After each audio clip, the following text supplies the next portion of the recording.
Sa wakas, AFP nanindigan protektahan ng taong bayan. VP Sara Duterte, di kami nabayaran ng pera. Ayan, syempre itong balitang ating matutunghayan ngayon ay nagmula kay Pinas Balita TV. At ilalagay ko sa description box ang link ng channel ni Pinas Balita TV para maging updated po kayo sa mga balita na kanyang inihahatid sa atin. At syempre, ito po ang inyong lingkod na si BT na magbibigay ng reaksyon at komento dito sa video na ating matutunghayan ngayon. At huwag na natin pagtagalin at sabay-sabay na nating panoorin ang laman ng video na hatid sa atin ni Pinas Balita TV at bibigyan natin ng reaksyon ang balitang ito.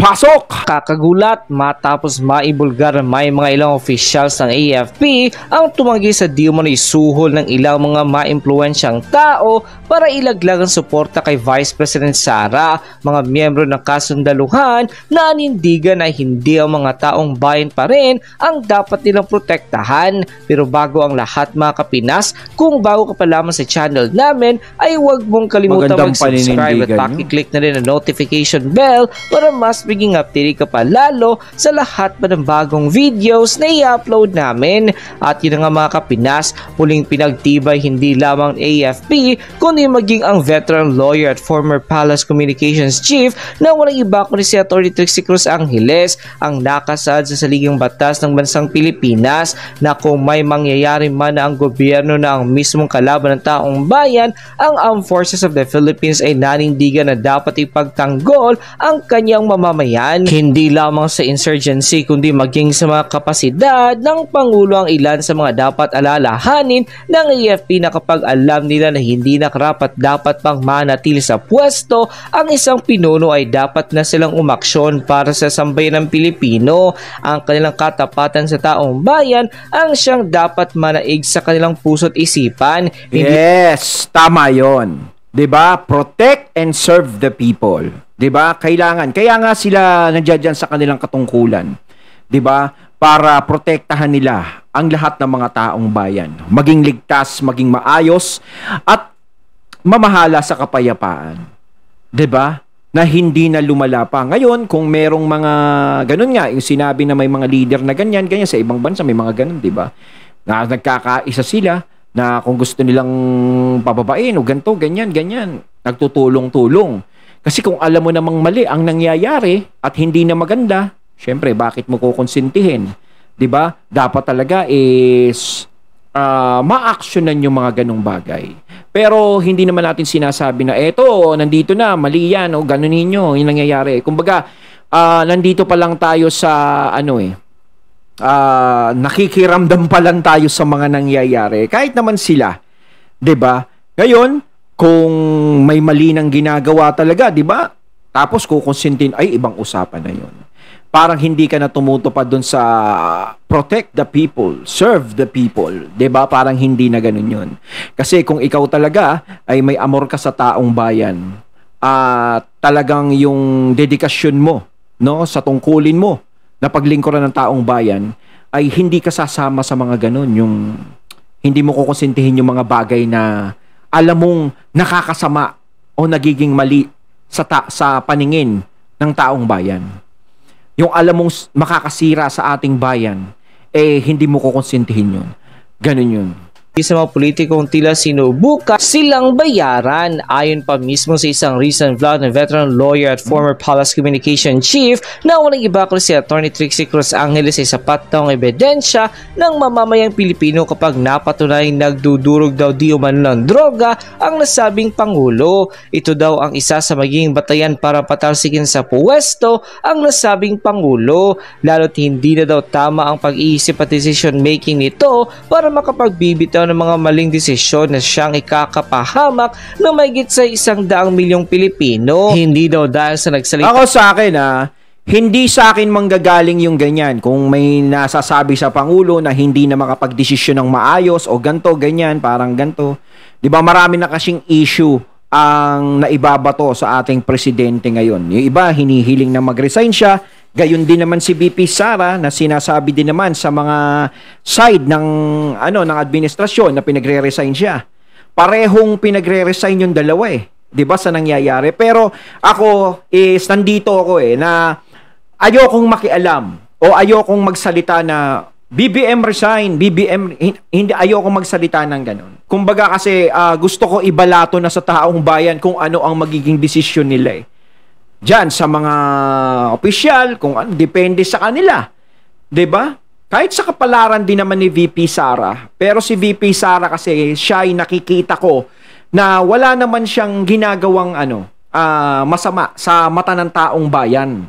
Wala akong nakikita na ganun. Siguro may nakikita na may naglalagay sa kanya ng butas na siya may ginagawang anomalya o doon sa mga taong galit sa kanya at sa kanyang pamilya.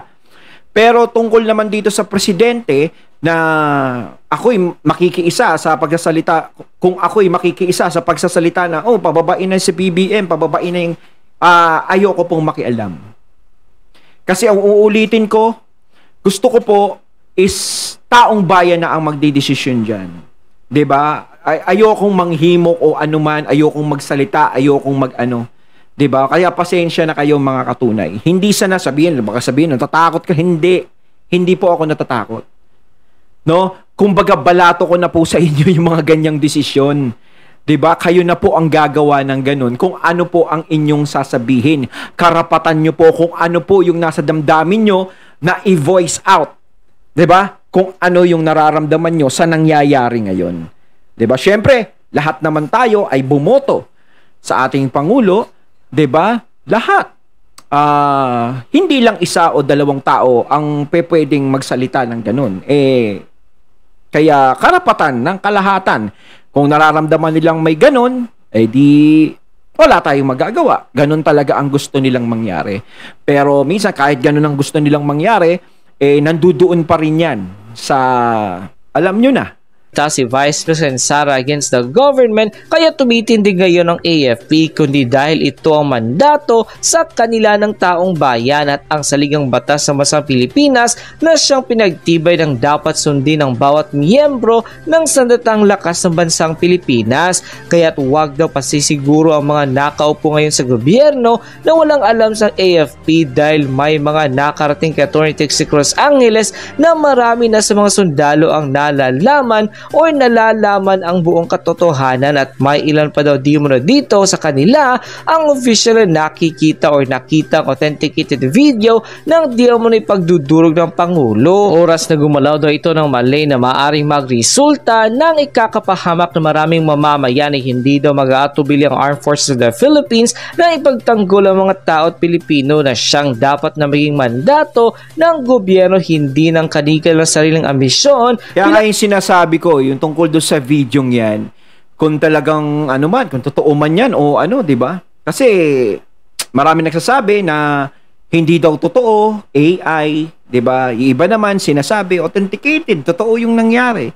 Is mas maganda siguro kung patunayan na lang ng mismong naglabas o naglalabas na kung ano talaga yung video na yun. Para sa ikatatahimik ng lahat, pero delikado yung ganun talaga. Kasi kapag pumalpak yun, doon tayo sa doon tayo sa lagay na kunwari plano lang sirain ng administrasyon o ng pangulo, kung sakasakali na mali yun, yung video na yun o gawa-gawa man yun, is delikado yun sa pinanggalingan ng video na yun. Delikado talaga. Nalalagay siya sa alanganin kasi pwede siyang masampahan ng kaso. 'Di ba? Nahaharap siya sa ganun kasi talagang harapang paninira talaga yun. Kung yun ay mapapatunayang hindi totoo. Siyempre, minsan, kung hindi totoo, is parang kaipitan na yun, sasabihin mo, totoo yan. 'Di ba? May mga ganung bagay. Pero kung may ebidensya pa talaga, na minsan talaga bukod dun, pwede nilang ipakita na, isang buhos na nila. 'Di ba? Para ano ba talaga yan? Totoo ba talaga? Para malaman na nung iba. Pero sa panahon ngayon is parang napakahirap. 'Di ba? Matagal na proseso yan. Matagal na yan eh. Depende pa yan kung sino ang maniniwala dyan. Siguro, may mga taong bayan na pwedeng maniwala. Pero, syempre, yung mga nasa katungkulan, hindi nila basta-basta papayagan yung ganyan.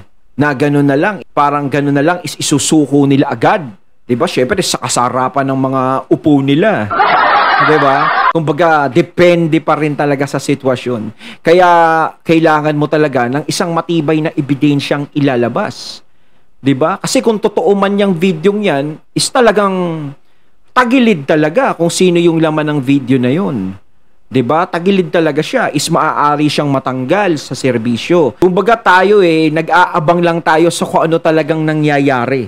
Kasi 'di ba, kabilaan yung nagiging haka-haka o sapantaha doon sa video na 'yon.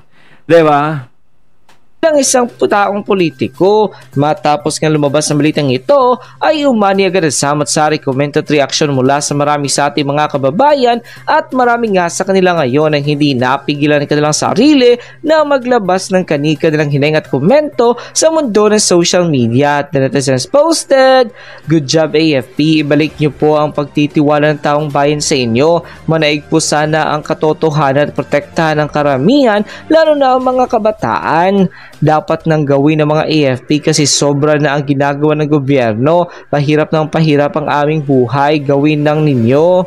Ang dapat lahat ng mga Congress, ang men or congressman and woman at mga senators ay dapat magpa-drug test sa harap ng public, ASAP, at lahat ng mga corrupt government officials ay dapat parusahan.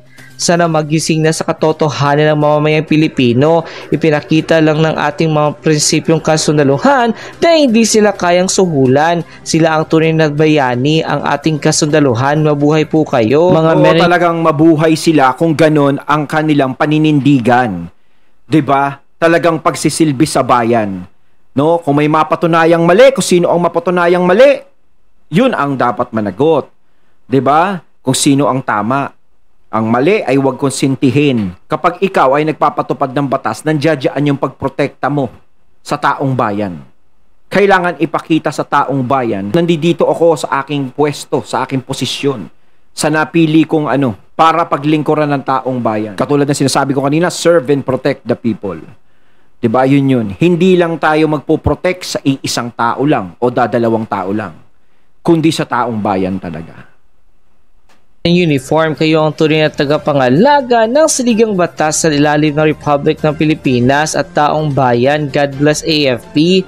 Salute AFP. Go, go, go. Ipatupad nyo ang dapat. Malulugmok tayo pag ang mga mamumuno ay puro adictus, lalo na ang presidente ng ating bansa. Go po bago tayo malugmok ng husto. And quote. Is heavily regulated. So, nung panahon ng first Marcos administration, ang martial law meant na kahit ang mga civilians, kapag sila po ay hinatulan ng mga crimes against the national security, ang naghahatol sa kanila, ang naglilitis at naghahatol sa kanila ay isang military tribunal. Subject na kasi to military law. Yun po yung ibig sabihin ng first Marcos administration sa martial law. Subject po, pag national security ang ginagawang ang paglalabag o basis para dun sa pag-iimbestiga at paglilitis, haharap sa isang tribunal. Kaya si Ninoy noon was General Court Martial number 7, kung di po ako nagkakamali. I must have forgotten it na. Pero nung sinasani Trillanes, iba na rin, iba na. We're under the 1987 Constitution at sila po ay humarap sa paglilitis sa General Court Martial Special General Court Martial number 1, sina Danny Lim sa Special General Court Martial number 2. And there was another one created for Special General Court Martial number 3 for the Manila Pen incident. Now, under the 1987 Constitution, kahit may mga civilian silang co-conspirators, hindi po sila nilitis under the military tribunals. Okay. So, subservient ang military authorities to the civilian authorities. Kaya ang Pangulo po ay ang commander. Siya po ang nagdidirect sa military at hindi po co-equal branch ang military. It is under the executive. Ngayon, specific ang ating specific po ang ating saligang batas na kinikilala ang mga events ng 1986. Kaya may clause that says, this is what we call the protector clause. The armed forces of the Philippines is the protector of the people and of the state. Ngayon, ang Estado, the state, is composed of several elements. Number 1 is the people, of course. 2, government. 3, sovereignty, which under times of changes of government do require recognition by by other countries, territory. So, bakit kung ang people ay isang elemento ng Estado, nilalagay pa rin na protector of the people and of the state ang armed forces? The simple explanation of this is that there are times na ang people po ay ang nanganganib dahil sa karahasan ng representante ng Estado, which means government. So kapag ang gobyerno po ang naglagay sa taong bayan sa peligro, ang protector nila ay ang Armed Forces of the Philippines. Ayun. So, ulitin natin, no? Kapag ang mga tao ay nalalagay na sa peligro at ang gobyerno, doon sa gobyerno sila namimiligro, no? Hindi na maganda yung nagiging takbo. 'Di ba? Masyado ng is magiging sandalan natin talaga yung mga AFP. Siyempre, hindi mawawala dyan yung isip ng ilan paano namin sila gagawing sandalan? Siyempre, nakapwesto yung niyan. 'Di ba? Pwede silang kontrolin. Kaya hindi talaga mawawala yung pag-iisip na ganun. Ngayon, nandoon na lang sa AFP kung sino ba talaga ang kanilang papanigan. Kung sila ba'y papanig pa sa mali o sila'y papanig dun sa mga taong kailangan sila at inaasahan sila sinasandalan. 'Di ba? Kasi kumbaga kapag ang government ang siyang makakalaban no, kung government ang nagiging threat sa mga tao, tapos hindi pa siya kakampihan ng mga kapulisan ng AFP, ay talagang magkakaroon ng 'di ba? Yung mga tao na lang mismo ang malamang kung kumilos.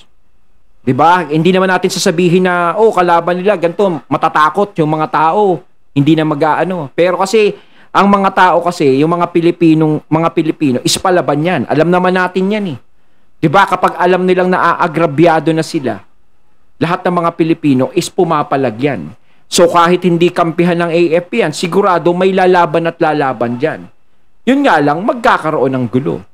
So kapag may mga ganong nangyari is dumating yung sitwasyon ng ganon. Halimbawa, 'di ba? Is yung gobyerno naging threat sa mga tao, hindi na maganda yung nagiging is doon na dapat sila kumilos. Tama nga naman yun. Doon na sila kumilos kasi kasama pala yun 'Di ba sa tatlong ni Attorney Trixie? 'Di ba na paglingkuran mo yung taong bayan kasi kayo yung magiging sandalan bandang huli.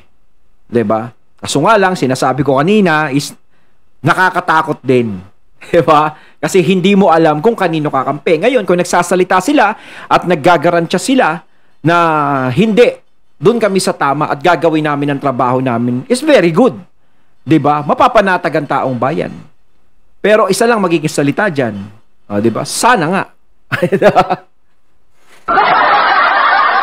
Ang AFP. Kaya nakikita niyo ba yung mga hashtag Protect the People? Pinaalala lang po sa AFP na under the Constitution, sa pangingilalim ng ating saligang batas, sila po ay may obligasyon na protektahan ang taong bayan kung ang kalaban at during those times na ang gobyerno mismo ang nag-o-oppress o kumakalaban o naglalagay sa kanila sa peligro. Unusual itong protector clause natin dahil ang AFP subservient yan sa government authority, sa civilian authority, the president. It is possible, it's not been tested sa ating saligang batas at ng ating Korte Suprema. It is possible na kapag nakita ng AFP na ang oppressor ay gobyerno mismo, headed by the president or maybe headed by somebody else, it doesn't really matter. But if it is government forces na nag-o-oppress at naglalagay sa taong bayan sa peligro or directly endangering them, directly sinasaktan, directly pinapaslang, ang dapat gumitna sa mga puwersa ng gobyerno ay ang AFP. So dito natin nakikita na normally ang AFP ay puwersa ng gobyerno. Ngunit kapag ang taong bayan po ang nangangailangan ng proteksyon laban sa gobyerno nito, hihiwalay ang AFP. At sila po ang tatayong protektor ng taong bayan. Ayun. Pero sana nga, ayun. Kumbaga kung sinasabi ni Kiko Pangilinan na sana all, sana nga. 'Di ba? Sana ganun ang mangyari. 'Di ba? Kasi nga hindi naman mawawala diyan yung 'di ba? Minsan takot baka mamaya, syempre kahit sabihin ng AAP, kahit na official ako, mamaya pag hinalaban kong gobyerno, 'di ba? Tanggalin ako sa posisyon, ganito, ganyan. Depende na lang talaga sa tapang ng isang tao Kumbaga kung ikaw kakalaban ka sa gobyerno, halimbawa kakalaban ka, kailangan talaga buo yung dibdib mo. Handa ka sa mga consequences na mangyayari talaga sa iyo. Kung ano yung kapalaran na babagsakan mo. Kung kakampi ka sa taong bayan, kung may nakikita kang mali. 'Di ba? Handa ka Kasi 'di ba napapanood natin 'yan. Panood ko yung mga pelikula niyan. 'Di ba iba nakukulong, 'di ba kinakalaban ng mga kasunduluhan ng mga pulis. nakukulong sila, 'di ba? Pero nililigtas sila ng mga mista-mista nila, ng mga kasama nila, 'di ba? Kumbaga yung paniniwala nila is nauunawaan ng mga kasama nila. Kaya sila nililigtas. 'Di ba? Sana ganun ang mangyayari. At sana is tama yung sinasabi nila, no? Tama yung na protektahan ng taong bayan. Yung third portion nito, interesting din. Kasi it says, its goal, or the AFP's goal, is to secure the sovereignty of the state and the integrity of national territory. Anong ibig sabihin ng soberanya? Ibig sabihin, hindi tayo pong sumasa ilalim sa puwersa ng ibang bayan. Sa puwersa o nagpapasa ilalim sa sa puwersa ng ibang bayan. And the second part, protector ito ng integridad ng national territory.